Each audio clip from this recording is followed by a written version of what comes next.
বর্তমান সমাজে যে কুরবানির প্রচলন হয়েছে তা মূলত হযরত ইব্রাহিম আলাইহিসসালাম ও তার পুত্র ইসমাঈল আলাইহিসসালাম এর ঐতিহাসিক ঘটনার অনুসরণ।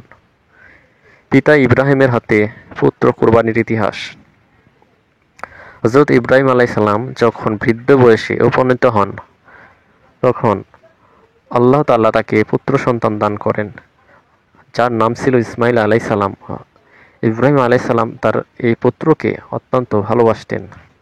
একদিন আল্লাহ তাআলা স্বপ্নে ইব্রাহিম আলাইহিসসালামকে নির্দেশ দেন তার সবচেয়ে প্রিয় বস্তুটি কুরবানি করার জন্য। ইব্রাহিম আলাইহিসসালাম বুঝতে পারেন যে তার সবচেয়ে প্রিয় বস্তু হলো তার পুত্র ইসমাঈল আলাইহিসসালাম। আল্লাহর আদেশ পালনের জন্য তিনি দৃঢ় প্রতিজ্ঞ হন। তিনি বিষয়টি তার পুত্র ইসমাঈল আলাইহিসসালাম এর কাছে খুলে বলেন। ইসমাঈল আলাইহিসসালাম ছিলেন পিতার একমাত্র অনুগত পুত্র। তিনি পিতার কাছে আল্লাহর আদেশ পালনের জন্য নিজেকে উৎসর্গ করতে রাজি হন। পিতা ও পুত্রের উভয়েই আল্লাহর ইচ্ছার কাছে আত্মসমর্পণ করেন। ইব্রাহিম আলাইহিসসালাম তার পুত্রকে কুরবানির জন্য মিনায় নিয়ে যান এবং তাকে মাটিতে শুইয়ে দেন।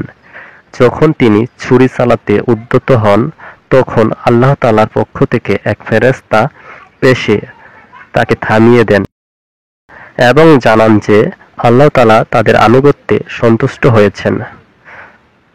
আল্লাহ তাআলা ইসমাঈল আলাইহিসসালাম এর পরিবর্তে একটি দুম্বা কুরবানির নির্দেশ দেন। সেই থেকে মুসলিম বিশ্বে প্রতি বছর ঈদুল আজহার সময় পশু কুরবানির প্রচলন শুরু হয়। এই কুরবানি মূলত হযরত ইব্রাহিম আলাইহিসসালাম ও ইসমাঈল আলাইহিসসালাম এর মহান আত্মত্যাগের স্মৃতি বহন করে এবং আল্লাহর প্রতি পরিপূর্ণ আত্মসমর্পণের শিক্ষা দেয়।